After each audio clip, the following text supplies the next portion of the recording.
Hello everybody, good morning and welcome to the United Stand. This is your latest Manchester United news and transfer news. We've got some huge news for you this morning for you to get involved with. I promised you that. Beware, get ready for that. But we'll also be talking about Varane. President of Real Madrid, Florentino Perez, has given an update on Varane's future, which is very positive if you want to see him in a United shirt. Marcus Rashford has also given a very honest assessment of his form this year and the issues that he's having with injury. We'll discuss about that. Romano and Build also giving an update on Jadon Sancho, home stretch for that. In fact, I just want to say big up to everybody from last night's show who watched it. I've even had Jay message me this morning. You know what Jay's like? Very serious, you know, he likes to take his notes. He messaged me this morning and said, Mark, I'm telling you, I'm not going to do his accent. I loved it. You know, I think he said, admittedly, even I've been very negative about the deal, but it makes you forget about the player you're getting. And I love the way you put it across last night that we're getting a really good player. So thanks. I think a lot of people enjoyed that. You know, it's not being positive about the Glazers. It's not being positive about what United are spending, but it is being positive about the fact that beyond this bloody long, drawn-out, silly transfer, there is a fantastic player at the end of it, which I think is really, really important. So let's get into it. Also want to talk a little bit about Ben White and also a couple of other players, Twan Sebi as well. We're going to start off with Raphael Varane. In fact, we're not going to start off with Raphael Varane. We're going to start off with this news. Many people have been saying what's going on with the Glazer out protest. You can sign for United. Eric Cantona has signed for United. Not in the way that you think. If you click the link in the video description, I can tell you what it means. Sign for United, follow Eric Cantona's lead and sign for United, joining the campaign to change United for good. All you've got to do is click the link in the video description, leave your details, your first name, last name, email to join the campaign. Why sign for United?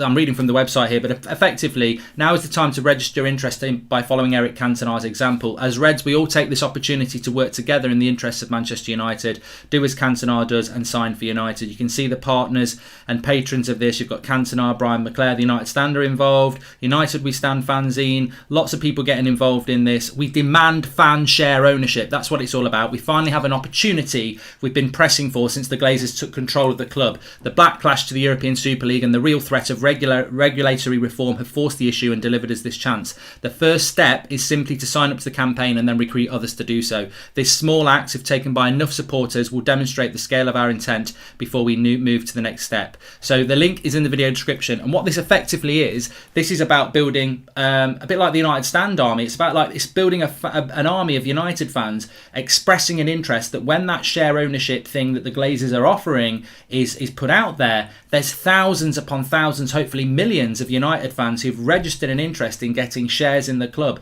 which sends a huge message to the Glazers that we're not messing about. Protests, things that have gone on online, but registering for this and showing a real interest that you want shares in this football club, that you want voting rights in this football club, and building an army, really, really important. So links in the video description. And the great thing about this is it's open to everybody. Not everyone can get to Manchester. People live all over the world as United fans, and this is where you can show the sheer weight, not only of this community, but of the United fan community as well. So link in the video description. Eric Cantona has signed that today. That's the big news. This is the push. This is the next step.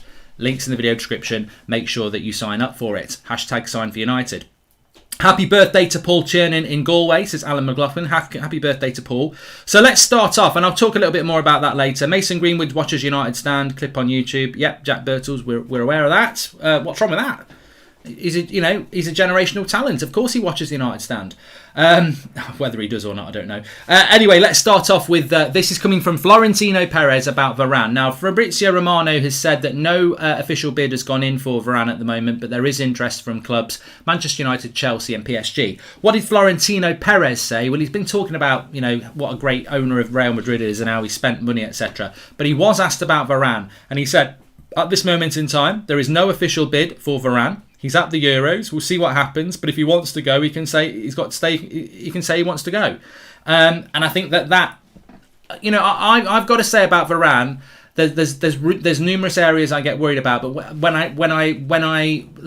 Romano talks about it, I listen. When certain other journalists talk about deals, I'll listen. Simon Stone, doesn't normally often talk about speculation.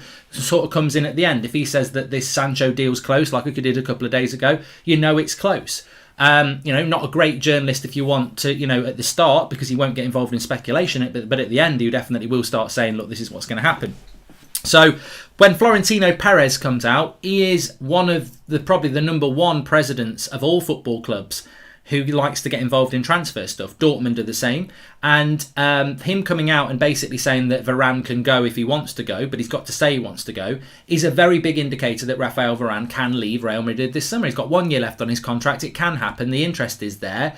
And Manchester United are clearly involved in that. So I'd see this as a progression of the story. I think we have progressed in relation to Rafael Varane because, I think a week ago, maybe even 2 weeks ago, it was just speculation. Whereas I think in the last week, we've seen a progression of the story. We've seen more and more that he wants to leave Real Madrid. We've seen more and more that Manchester United want him and he's a priority. So, that deal can happen.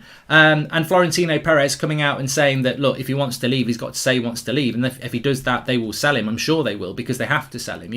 You publicly come out and say you want to leave Real Madrid and you've got 1 year left on your deal. You're going to be leaving Real Madrid because that Real Madrid fans boo their greats. They're not, what are they going to do to somebody who says they openly want to leave? So that path is there. I just want to drop this in. We've been down this road before with Ramos 5 or 6 years ago. We think we're going to get him. He's not going to stay at Real Madrid. He's definitely not going to stay at Real Madrid. Man United are in the race. United are clear runners, all coming from Spain. He's not going to sign. Man United are really in. He wants to come to England. Signs a new deal at Real Madrid. That's what happened with Ramos 5 or 6 years ago. And I must pull myself back a little bit to that and say that, look, I would love Rafael Varane to come to Manchester United. I see more and more confidence that can happen. If he does leave Real Madrid, I still think PSG and Chelsea are a threat, but we could win that race. If he doesn't leave Real Madrid, we can't win any race. There is no race. It's a false start. And that's my concern, is that we've been in this position before with Sergio Ramos 5 or 6 years ago, and we thought he was leaving, and he was definitely leaving, and then he stayed at Real Madrid. Now, that's my concern with Real Madrid. Hi, Mark. Do you think Donny could do the job of CDM? I think he's mobile enough. Says ease accounting, we make it easy. I mean, I do think Donny could play as a CDM, but I don't think we ever will see him there, and I don't think it's his best position. But if Jorginho can do it, and then Van der Beek can do it, but I don't think we'll see that. Grealish to City, £100 million. Jim White, says Jamie. Sky Sports breaking news. Well, Sky Sports Jamie news. Grealish to City. Jim White. I don't know about that. And Mikhail Roach, thank you for the super chat there as well. And Grealish, 100 million to City, says Pratic. I don't know. This is where this is coming from, but I can have a little look. I mean, it makes no difference to us, really, does it? If this is going to happen, apart from the fact that it's gutting. And I absolutely always have said that. TalkSport is saying that Manchester City are close to signing Jack Grealish for around 100 million. TalkSport sources understand. That is massive news. That is absolutely massive news if that is true. Grealish to Manchester City for 100 million quid. Oh, he's just such a good. It hurts. It hurts massively. That I've got to be open and honest here. I can't put the reverse on that. And we've got a lot to talk about this morning, but this is breaking news that apparently Man City are going to pay £100 million for Jack Grealish. Financial fair play out the window, yes. I mean, let's be honest, we've always sort of hoped that, Man City aren't that club. They never spend more than 50, 60 million pounds on a player. Well, this is the day we didn't want to come. The day that Man City start spending £100 million on a player and another £100 million on a player. The game is gone. The game is gone if this happens, because if Man City start spending what they can spend, 100 million on this player, 150 million pound on that player, the market gets inflated. I mean, the problem with Jack Grealish going to Man City is not only the fact he's a brilliant player, and I'll admit this, he's going to a rival. I really should turn my back on him, but I think he's fantastic. And it's the same when Liverpool got Fabinho. I was like, well, he's going to our biggest rival, but I think Fabinho is fantastic, and he will be fantastic, and he was fantastic. And I think Grealish is fantastic. I can't turn my back on Jack Grealish just because he's going to play for Man City. I think he's fantastic. But the problem with it is not only are they getting a fantastic player, but they're also inflating the market. If Jack Grealish goes for £100 million, what are Dortmund going to say about Bellingham next summer? We want 120. And then the next, what are West Ham going to say about Declan Rice? We want 80. It just absolutely plays into the hands of teams like Man City and Chelsea who've got this money that they can spend. And you've got Arsenal, Chelsea, Arsenal, United, Liverpool, who are run by these American businessmen who don't want to spend that level of money and probably haven't got that level of money anyway. So it's a worry. It's a worry. It's a very, very big worry. Because I tell you what, if Grealish goes to Man City and we get Jadon Sancho, there's an argument about who's got the better deal there. But my argument is, well, where are we closing the gap then? You know, we finish second, they finish first. We get Sancho, they get Grealish. That's not closing the gap. Puts pressure on the Glazers, basically. You know, they've outspent us if they get Grealish. And arguably, they've got the better player. But even if they haven't got the better player, they've levelled up, we levelled up. They're already a level up. What are we doing to level up again? It puts massive pressure. So we'll have to see. We'll have to see what happens. I don't think he'll go for £100 million anyway. I mean, it's Talk Sport at the end of the day. It's Talk Sport. Jim White, yellow tie, Talk Sport, talk shite. Talk shite with Jim White. That's what it is. Talk shite with Jim White. Sky Sports News with Jim White was okay. Talk shite with Jim White.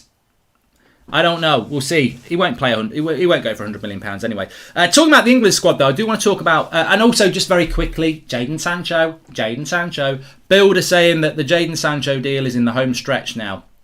Whatever the home stretch is. I mean, has anyone got the football dictionary? We don't know what close is. You know, how close is close? Imminent. How imminent is imminent? What does home stretch mean?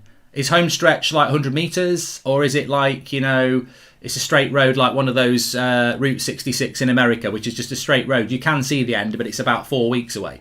So I don't know what home stretch means. I don't know what closer than close means. I don't know what imminent means. I do know Jadon Sancho is going to sign for Manchester United, and I just don't think we know when it's going to happen. I think we could be in for a big Wednesday or Thursday next week, to be honest. I think that, you know, England get knocked out. That's what I'm getting. I'm getting the use out of this top, basically. People are like, why are you wearing an England top? Because after next Tuesday, I can't wear it, you know, not in public. Because, you know, it's a lovely top and I won't be able to wear it anytime soon. So, but I think Wednesday could be quite interesting. The nation's on its knees because we've been knocked out by the Germans again. And then United announced Sancho to boost United fans. And United fans go, screw England, never liked him anyway, United. So that could happen. Or Thursday, the 1st of July, team viewer new kit. So I think Wednesday, Thursday, Friday next week are key. Doesn't mean we won't get a Sancho deal is done on Saturday or Sunday, pending a medical. But to be honest with you, I've got to be honest here. I don't see this deal being announced until next Wednesday, Thursday, Friday, because we've got the Euros tomorrow. We've got the Euros on Sunday. We've got the Euros on Monday. And we've got the Euros on Tuesday. So a lot of people are going to be focused on the Euros. But what could happen is people so close to this deal might just go and put it out there. You know, you might get a Romano who puts it out there or somebody because it's like, here we go. Deal done, official in the next few days. That could happen. Or United might be clever and say to Dortmund, look, we're going to get this deal done, but let's have a few days off until Tuesday, get the Germany game out of the way, and let's just do it. So I don't know. I don't know how it's going to be done. But, you know, Dortmund might not want to help us out in that way. Anyway, I want to talk about Marcus Rashford. So Marcus Rashford, this is a good story because it's a good story that's not really transfer related, but it's massive in relation to next season. It is a bit transfer related because it puts a question mark next to Marcus Rashford that I think many of us have had all season.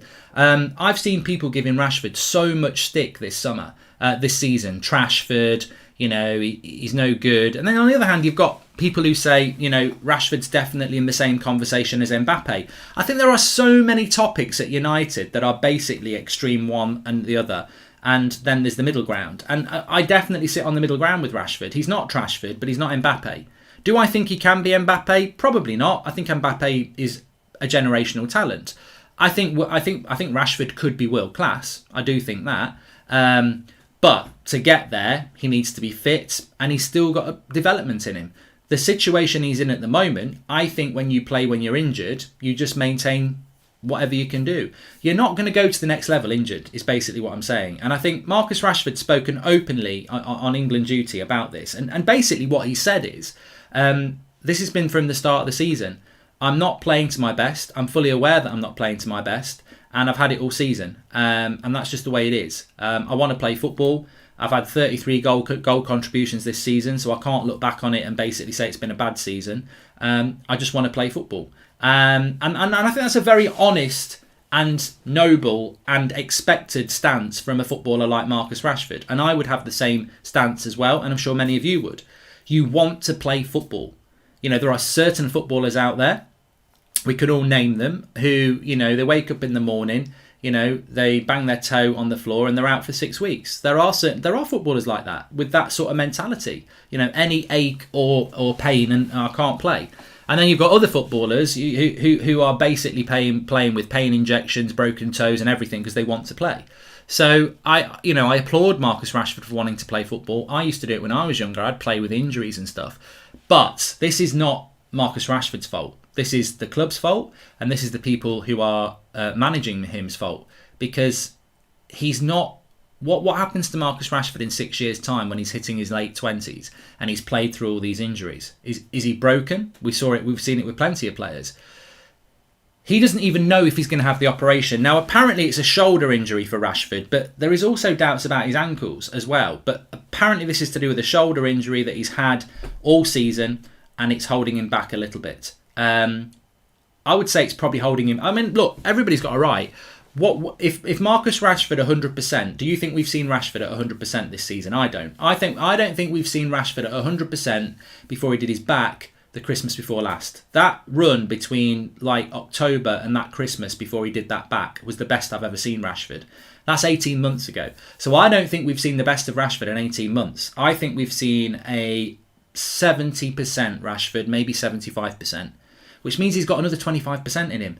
What I would do as coach of Manchester United, I would be like, right, I've got this young lad in his early 20s who's playing at 75%, and I can keep doing that, and I can basically shorten his career, or I can bite the bullet and say, right, you're having the operation and you're having a couple of months off, and we'll get you back in mid-September. After the Euros, you're going to have the operation, you're off for 2 months. We'll start the season without you.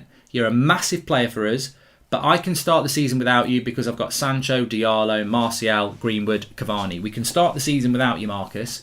And then when you come back in mid-September, you're going to be fresh, you're going to be 100%, and you're never going to look back. And that's what I would do with him. And it's hard. It's really hard, because you're probably going to get a player like Rashford going, no, I don't want to miss the first 6 weeks of the season. I want to play for United. I don't want to lose my place, this, that and the other. But that's where man management comes in.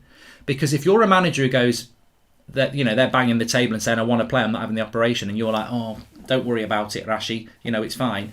You've got to be the manager that says, well, look, I ain't playing you. So, what are you going to do? I'm not playing you. You're not fit. You've said yourself you're not fit. I want you to be at this club for the next decade 100%. I've got to look after your career. I've got to look long term, and I want you to be in that conversation with Kylian Mbappe. I don't want you to be in the conversation of, is he just, an English Dembele, Ousmane Dembele, good player but can't get fit. Do you want to be in that conversation? So I think that with Rashford, I think he's a fantastic talent. I really do. But I think the fact that he's openly saying that he's carrying an injury at that age and he's also carrying a lot of weight on his shoulders as well. All the stuff he's doing off the pitch is fantastic, but that brings focus on what he's doing on the pitch. Mark, last show about Sancho was much needed. Plus, reading German fans being relieved that Sancho isn't played says a lot to people who say it's only Bundesliga. De Bruyne proved himself in that league, says Sheikh. Really enjoyed the video last night. Make sure you watch it, because it really does move away from the transfer, which is frustrating, to the player, which is exciting. But I do want to say as well, somebody messaged me last night and I said I'd bring it into the show, and they said, mark my words, in a year's time people will be saying it's not Sancho's fault, we overpaid for him, the Bundesliga is a dodgy league, and he's just, what we've seen in the last year is he's a good player but he's not a great player. That is always a risk. Kagawa is a Bundesliga player. There are others that have come to this league and they've not done particularly well, and there are, you're always going to get detractors. There's people who think Rashford's trash. There's people who think he's amazing. I don't agree with the trash thing. I think he's a very good player, and I think he can be a world-class player. I don't agree that Jadon Sancho is going to come to the Premier League and perform like some of the flops of the Bundesliga of the past.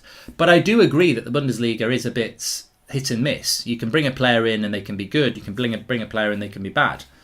But De Bruyne is a good example, because De Bruyne played in the Bundesliga, but if you look at the way he plays football, he's strong, he's physical, he's going to work well in the Premier League. Jadon Sancho's English. Yes, he's played in the Bundesliga, but all of his youth career is in England. He comes and trains with England, 4 or 5 times a year with the national squad. He's a physical player. I think Jadon Sancho will be fine. I think Jadon Sancho is ready to go in the Premier League, but look, we'll see. Timo Werner's another player, says Paul. Yeah. But, Aubameyang did well. So I think it's a 50-50 with the Bundesliga, whether you're going to do well or not. But I would say any transfer in general, I've always said, is 70-30 at best. There's a 70% chance you're going to do well. There's a 30% chance you're going to flop. I mean, look at United's transfers. Dan James hasn't worked out, has it? Maguire's worked out. Wan-Bissaka's worked out to a certain extent. Bruno's worked out. But you go back further than that. There's plenty that haven't. Fellaini didn't really work out. Darmian didn't work out. Schweinsteiger didn't work out. Schneiderlin didn't work out. Di Maria didn't work out. Falcao was a loan, but it didn't work out. So look, of course, there's an opportunity there that Sancho could flop, and I think many people will call him a flop. His first chance that he misses, the first time he gets tackled, people will be clipping it up. But as I said last night, as fans, we've got to be protective of that, and we've got to look out for him. Mark, we can't carry an unfit Rashford for another season. He needs to get his fitness right and should be told he isn't playing until that happens, says Chris Grathwell. I think that it is all about management now with Marcus Rashford, 100%. We've got to manage that situation a lot better.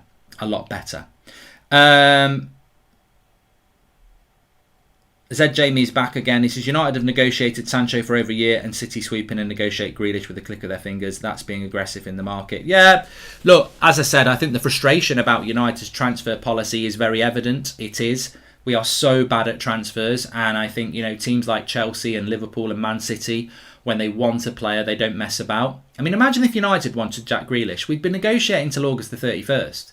And if Man City get that deal done quick, it's because they've just gone, here's a good player, here's your money, let's get the deal done quick. For United, it's like...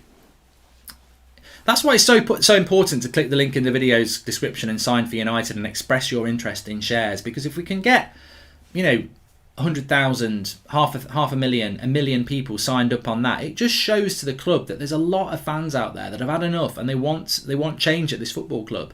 And everybody can get involved in that. So make sure you sign it. Links in the video description. It'll take you a few seconds and then you're registered as part of that. I'm sick of how long it takes for us to get business done, says Steve Greenhill. And also, if Aaron Wan-Bissaka keeps defending Mark, he is done. Says Tagger. Well, we will go for Trippier. I mean, I wasn't going to talk about Trippier on this show, but we will go for Trippier. And I do think we'll get... I think we'll end up paying 20 million for Trippier. I think he will force a move and Atletico Madrid will go, look, we may as well let him go. But we won't get him for the 15 million that we want. Rahul says, who's your CDM given our budget after we get Sancho and Varane? Well, I've spoken about the CDM, Rahul. I don't think we're going to buy a CDM. And I think that...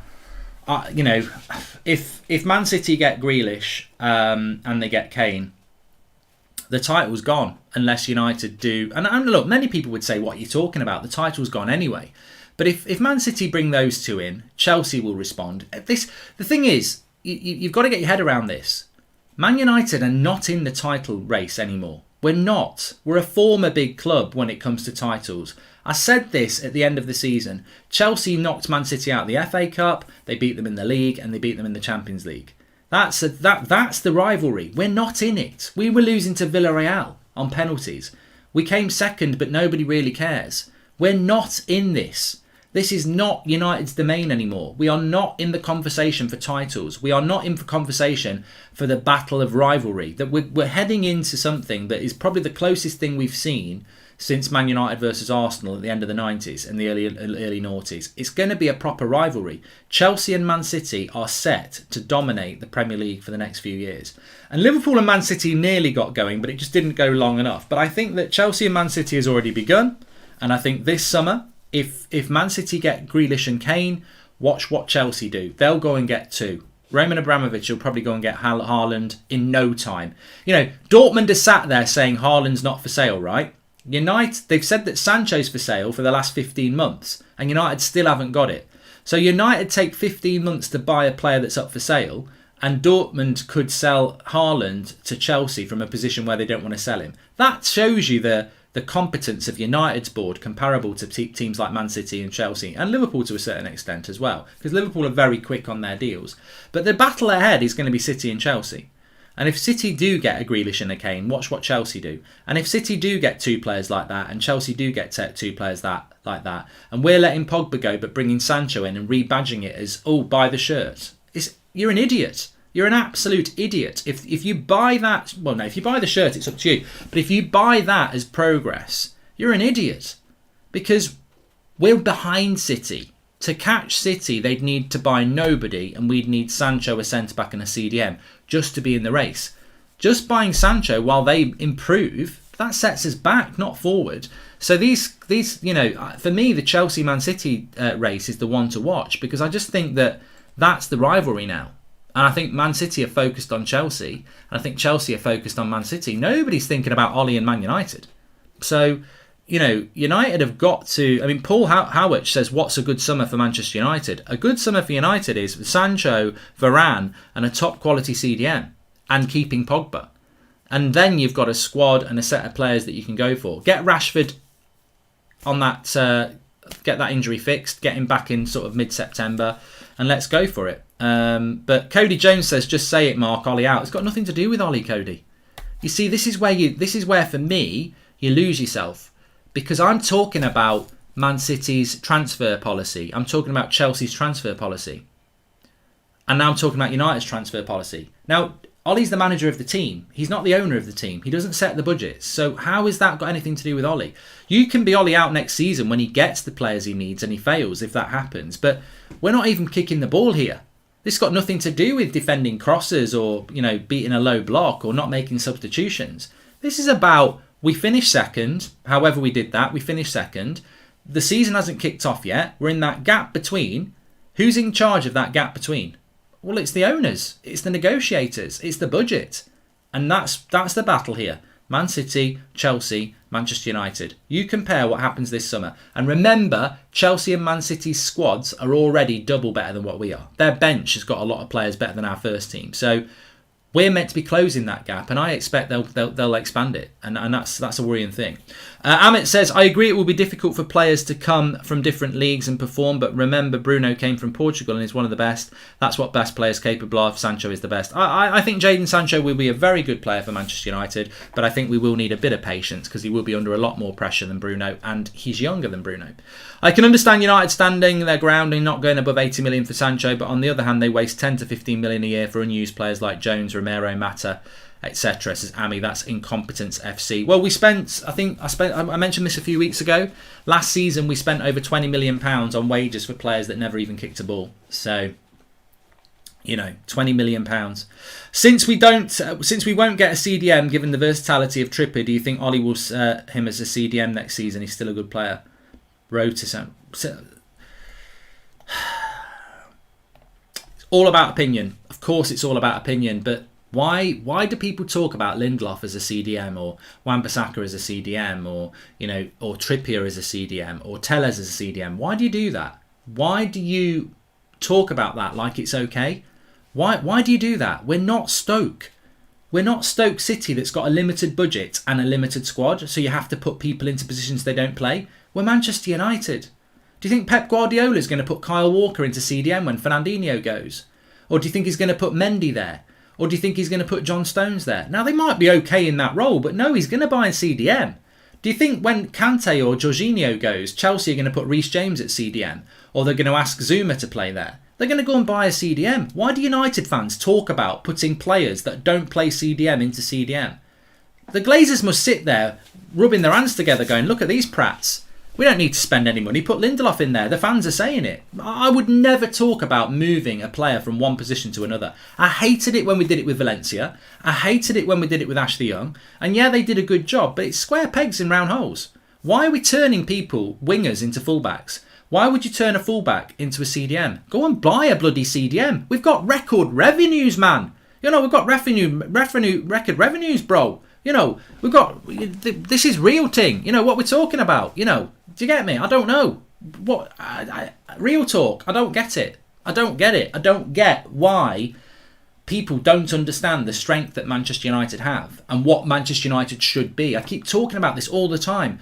We shouldn't be accepting second best. We shouldn't be happy with top four. Our owners love top four. Every manager that's been sacked has been sacked because he wasn't going to get fourth place. Bloody Van Gaal won an FA Cup and finished fifth on goal difference. Out you go. Moyes didn't get top four in his first season. Out you go. Mourinho wasn't going to get top four at Christmas. Out you go. You get top 4, this board is happy. But as fans, I don't know why we're happy with that. I don't know why United fans are suddenly happy with 2nd place or 3rd or 4th. We should be challenging for titles. And I'm telling you right now, we're not in a title conversation next season. No way. Not unless this club does a madness in this transfer window. Rashford has sporadic success. He is more like Wan-Bissaka. Great players, but need that extra thing to be complete world-class players, says Shepherd. Well, I think Rashford deserves a little bit of patience, because he's definitely carrying an injury, 100%.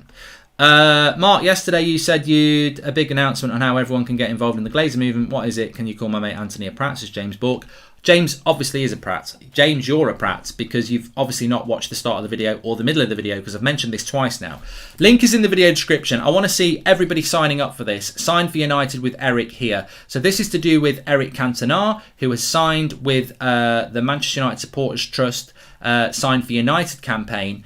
Basically what this is about, and if you click the link, you can see the amount of people who are signing up. So 16,858 people have done it already. We need to get that to 75,000 really quick, because that's the capacity of United. We need to get it to 1 million really quick.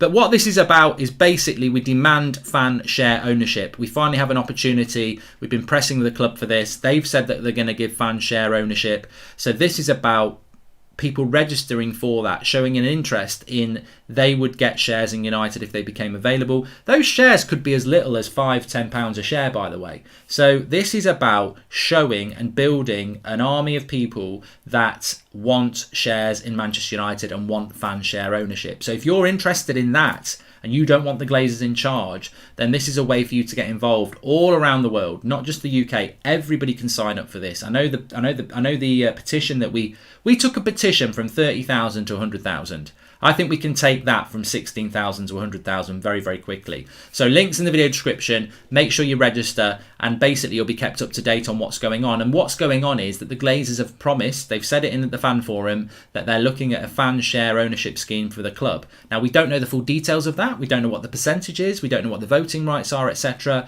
But if loads of United fans express an interest in that, and there's a load of people in it, well, that's just weight in our armour. Because if the Glazers look at it and go, shit, there's 1 million people wanting shares in this club, well, effectively, they might just go, well, we'll sell the shares and we'll sell the club. Because if you've got 1 million fans willing to buy shares for a fan ownership, the Glazers might have an exit strategy there. So, look, it's about putting pressure on.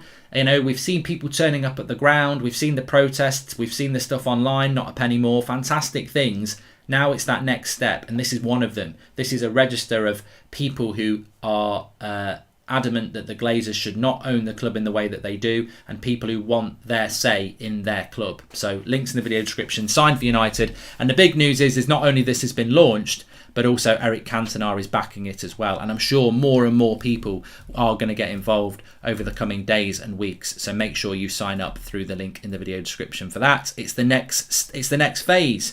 Grealish to City, another one we could have got. Instead, we get Donny, these players and the manager better step up next year. It's sickening, says Ben Anderson. And Chong, Pereira, Hendo, Mata, Delo, Jones, Matic, Lingard all should go. None of them are the part of the first team squad, so no real loss, says Ramnish. Well, thanks for the super chat, Ramnish, there. And what I would say is, as well, that, I mean, what I always say with that is that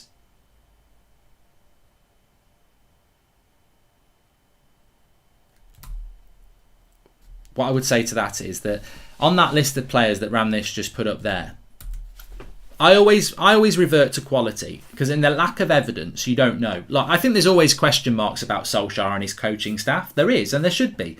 So what do? What I do is I look at not what I would do, not what you would do. I always think, what would Klopp do? What would Pep do? I think about what top managers, proven top managers, would do if they were at United. I believe that Klopp and Pep, if they were in charge of United, singularly or collectively, they would bring a CDM in first. That would be their priority, because they're football managers, they're coaches, they want to win and they'll build the spine. Centre-back CDM, that's what they'd bring in before the Sancho deal. I'm sure they would bring Sancho in as well. Would they keep both goalkeepers? No. I think they would sell Henderson and go with De Gea because he's, experienced, prime, and, he's done it all before. He's less of a risk. I think Dalot would go. I think Pereira would go. I think Matic and Mata would go because they're past it. I think Lingard would go. And I think who else? I think, without any reservation, I think they would move those players on 100%. So that's what I do. I look at United and I just think, well, it's not about my opinion. It's not about your opinion. It is about that because we're fans. But it's also about looking at what the best managers in the world would do with this United squad. They would trim it massively. Massively. And Farge said Dalot wouldn't go. Pereira obviously would go as well. Chong would go, says Anish. Dalot might not go. Maybe Pep sees a player there. Maybe Klopp sees a player there. But my point is, you trim that squad. You trim that squad really quick. United, like when you've got a really overgrown bush. I'm not talking about that bush. Out in your front garden, you've got an overgrown bush. Now, what Pep and Klopp would do on a nice sunny day is they'd rip their top off, they'd wear their denim cut jeans, they'd go out, they'd plug in their hedge trimmer, and within about 5 minutes, they'd have it all trimmed in whatever shape they like, probably the shape of a Premier League trophy or whatever. They'd trim that hedge, look fantastic. You know what Ollie does? He goes out with a pair of blunt scissors. And not normal scissors, those ones you did when you were a kid that, you can't even cut paper with. And he's there like that, trimming a massive bush. And it's going to take ages.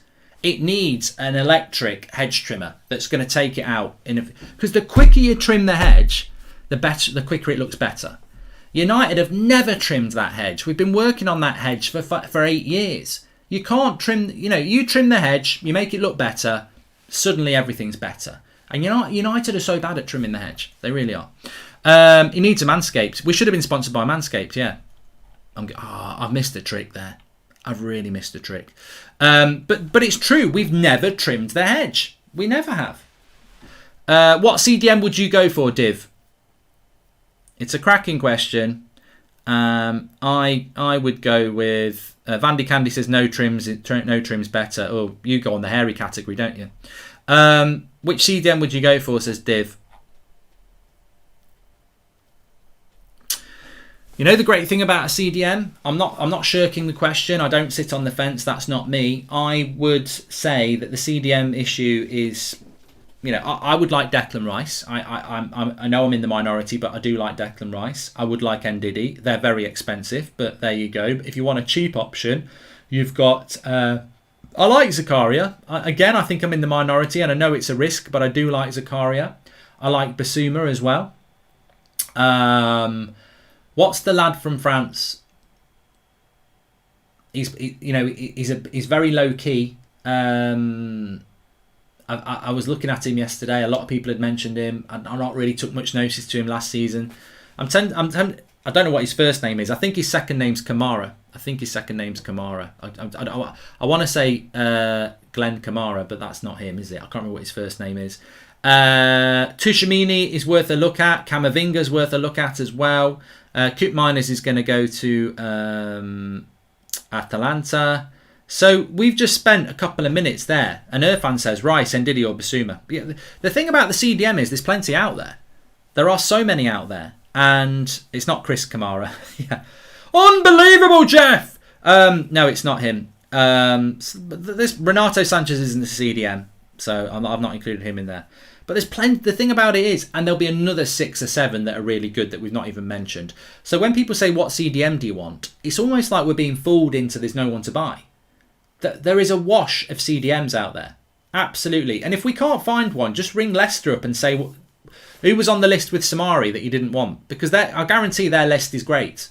So Leicester are brilliant at finding CDMs. Kante, Ndidi. They've got Samari in now. I don't even think that Benjamin Mendy's that bad. They're very good at bringing in CDMs, Leicester. So maybe we could just tap them up and say, what was on the list of players that you didn't want? But there's plenty of players out there. That Chouamini at Monaco is a player that Chelsea wants. So if Chelsea get Rice, go and get him. Chelsea have scouted him and they want him. So there's plenty. Milinkovic-Savic isn't really a CDM, I don't think. Not really. Anyway, look, thanks everyone for watching. We are back at 8 o'clock tonight because there's no Euros. I've got a fantastic 8 o'clock show for you tonight. I think you're going to really enjoy it. All I'm going to say is don't miss it because it's going to be good.